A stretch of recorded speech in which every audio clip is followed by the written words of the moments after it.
आज हम लोग पढ़ेंगे हमारा अद्भुत संसार।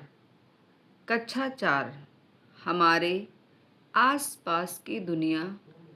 पाठ 4 प्रकृति की गोद में।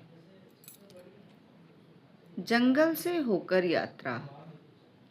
रीना और अमित एक पारिवारिक यात्रा को लेकर बहुत उत्साहित थे। वे अपने गांव जा रहे थे जो जंगल के निकट था। यह फसल कटाई का समय था। यह एक विशेष अवसर भी था। उस दिन उनका गांव पूरी तरह से सौर ऊर्जा से प्रकाशित होने वाला गांव बनने जा रहा था। वे पूरे गांव को प्रकाश में जगमगाते देखने और इस उत्सव का आनंद लेने के लिए आतुर थे। ये रहा वो जहाँ से अमित और रीना एक यात्रा में जा रहे हैं और वो जहाँ पर वो जा रहे हैं वो कहाँ था? जंगल के निकट। यहाँ का दृश्य बहुत ही प्यारा लग रहा है। गांव में आपका स्वागत है। जब वे गांव में पहुँचे तो बच्चों ने चमकीले नारंगी लाल फूलों से भरे पेड़ देखे। रीना ने पूछा, ये कौन से हैं? ये फूल कौन से हैं? उसके पिताजी मुस्कुराए और बोले, यह पलाश का पेड़ है। जब इस पेड़ पर फूल खिलते हैं तो पूरा जंगल दूर से नारंगी लाल दिखाई देता है। इसलिए पलाश को अग्नि पुष्प या जंगल की ज्वाला कहा जाता है। उत्तर प्रदेश का राजकीय पुष्प क्या है? ये रहा पलाश का फूल। इसे हम अग्नि पुष्प या जंगल की ज्वाला भी बोलते हैं। गतिविधि। अपने क्षेत्र में पाए जाने वाले 5 रंग बिरंगे फूलों के नाम लिखिए। उदाहरण के लिए पलाश को गुजरात में केसुदा कहा जाता है। ये देखो सोलर पैनल लगे हुए हैं। फूल का नाम, स्थानीय नाम। अपनी पसंद के फूल का चित्र बनाइए और उसमें रंग भरिए। पलाश, पलाश को स्थानीय नाम क्या है? टेसू या खाकरा भी बोलते हैं। ये लाल और नारंगी होता है। गेंदा, गेंदा का स्थानीय नाम भी गेंदा ही है। पीले नारंगी रंग का गोल फूल होता है। गुलाब, गुलाब को गुलाब ही बोलते हैं। गुलाब लाल फूल होता है और गुलाबी भी होता है। देखिए उत्सव में ये गांव में सजावट हो रही है और मिट्टी, घास और गोबर तथा अन्य प्राकृतिक सामग्रियों से यहाँ पे देखिए घर सजाए जा रहे हैं और कुछ चावल के आटे से भी आकृतियाँ बनाई जा रही हैं। उत्सव के लिए गांव को सजाया गया था। अमित, वाह, ये घर शहर के घरों से कितने अलग दिखते हैं। दीवार पर की गई सजावट तो बहुत ही सुंदर है। माँ, अमित, ये घर मिट्टी, घास, गोबर और अन्य प्राकृतिक सामग्रियों से बनाए गए हैं। देखो, यह चित्रकारी तुम्हारी दादी ने बनाया है। उन्होंने चावल के आटे और पानी को मिलाकर रंग बनाया है। गतिविधि 2, प्राकृतिक वस्तुओं जैसे मिट्टी, लकड़ी, सूखी घास, धूप, पत्ती आदि का उपयोग करके एक घर का प्रतिरूप मॉडल बनाइए। इसे अपनी रुचि के किसी कला शैली से सजाइए।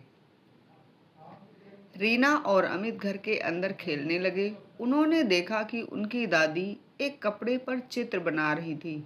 अमित ने रंगों के विषय में पूछा। दादी ने बच्चों को बताया कि ये रंग फूलों, पत्तियों और रंगीन पत्थरों के पाउडर से बनाए जाते हैं। ये दादी कलाकृति बना रही हैं एक कपड़े पे। क्या आप जानते हैं, गोंड कला दीवारों पर प्राकृतिक रंगों से की जाने वाली एक चित्रकला है। कलाकार इसमें पेड़, पशु पक्षी और मनुष्यों के चित्र बनाते हैं। गतिविधि 3। आइए हम एक प्राकृतिक रंग तैयार करें। पहले चरण पर कुछ फूल, पत्तियां, छाले और जड़ें एकत्रित करें, जैसे गेंदे के फूल, गुड़हल और चुकंदर, जिनमें रंग देने के गुण होते हैं। चरण 2।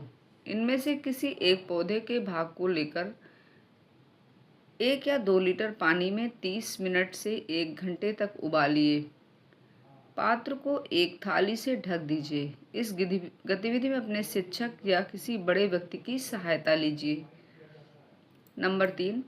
उबाले गए मिश्रण को छानिए ताकि पौधों के भाग हट जाएं और केवल प्राकृतिक रंग बच जाए। अब इस रंग को उपयोग करके एक कपड़े के टुकड़े पर, जैसे हल्के रंग की रुमाल अथवा तौलिए पर, चित्र बनाइए। ध्यान दीजिए कि कपड़े को रात भर भिगोकर रखना है और फिर अगली सुबह उसे निचोड़कर सुखा लेना है।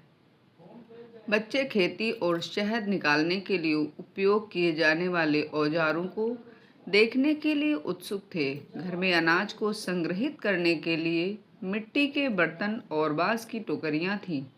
मिट्टी के बर्तनों के अंदर नीम की पत्तियां बिछाई गई थीं। बांस की टोकरियों के बाहर गोबर की परत लगाई गई थी। इस विधि से संग्रहित अनाज कीटों से सुरक्षित रहता है। ये देखिए, ये कारीगरों के द्वारा और कलाकारों के द्वारा ये बनाया गया है। ये स्थानीय कला रूपों को प्रदर्शित किया गया है।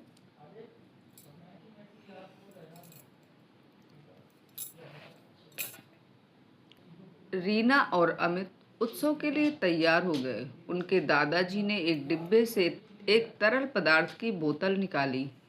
दादाजी, यह नीम के तेल से निर्मित एक मिश्रण है। यदि आप इसे अपने हाथों और पैरों पर लगाओगे तो मच्छर नहीं काटेंगे। रीना, दादाजी, क्या एक प्राथमिक उपचार पेटी, फर्स्ट एड बॉक्स है? मैंने भी एक प्राथमिक उपचार पेटी तैयार की है। हम उसमें कुछ दवाइयाँ और बाजार से खरीदी हुई मच्छर भगाने की क्रीम रखते हैं। गतिविधि 5। अपने परिवार के बड़ों से चर्चा कीजिए और नीचे दी गई तालिका में पौधों और उनके भागों का नाम और उसका उपयोग लिखिए। पौधे का नाम, पौधे का भाग और उपयोग। तुलसी।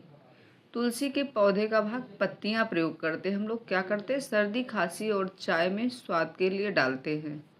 अजवाइन। अजवाइन का बीज और फल प्रयोग करते हैं। पेट दर्द या पाचन की समस्या होने पर अजवाइन का प्रयोग हम करते हैं। नीम।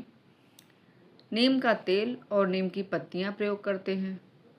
त्वचा रोगों के लिए, मच्छरों को भगाने के लिए करते हैं। हल्दी। हल्दी की जड़ या गांठ को चोट लगने पर या दूध के साथ संक्रमण रोकने के लिए प्रयोग करते हैं। अदरक। जड़। अदरक की जड़, जिसे हम प्रकंद बोलते हैं, गले की खराश और खांसी के लिए प्रयोग करते हैं। जहाँ प्रकाश होता है वहाँ जीवन में आनंद होता है। शाम को पूरा गांव रंग बिरंगे प्रकाश से जगमगा उठा। सभी लोग एक बड़े पैमाने में एकत्रित हुए। लोग पारंपरिक कपड़े और आभूषण पहने हुए थे। उत्सव आरंभ होने से पहले ईश्वर और प्रकृति माँ की प्रार्थनाएं की गईं। ढोल और नगाड़ों से ध्वनि का वातावरण गूंज उठा। उत्साही धुनों ने सबको थिरकने पर विवश कर दिया। अमित और रीना भी इसमें सम्मिलित हुए और उन्होंने पारंपरिक नृत्य का आनंद लिया। ये देखिए, ढोल और नगाड़ों के साथ पारंपरिक नृत्य हो रहा है, जिसमें सभी ने अपनी सहभागिता ली। गतिविधि 6। अपने क्षेत्र के पारंपरिक नृत्य और गीतों का पता लगाइए। अपने सहपाठियों और शिक्षकों की सहायता से अपने विद्यालय के वार्षिक दिवस पर एक पारंपरिक नृत्य कीजिए। चर्चा कीजिए। कल्पना कीजिए कि आपके क्षेत्र में 2 दिनों तक कोई प्रकाश नहीं है। आपके जीवन में क्या परिवर्तन आएंगे? रीना और अमित अपने गांव के व्यक्तियों और प्रकृति के मध्य सुंदर संबंध को देखकर अचंभित रह गए। उन्होंने विचार करना आरंभ किया कि वे प्रकृति के लिए क्या कर सकते हैं और किस प्रकार प्रकृति के प्रति आभार व्यक्त कर सकते हैं? क्या आप जानते हैं? पवित्र उपवन वन के छोटे छोटे भाग होते हैं जिन्हें स्थानीय समुदायों द्वारा संरक्षित किया जाता है। इनके भीतर के पेड़ और वन्य जीव सुरक्षित रहते हैं। ये ऐसे महत्वपूर्ण स्थान होते हैं जहाँ समुदाय के लोग एकत्रित होकर पूजा करते हैं और प्रकृति की सुंदरता का उत्सव मनाते हैं। ये देखिए,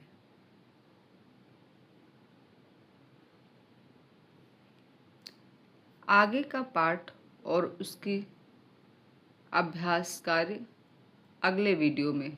धन्यवाद।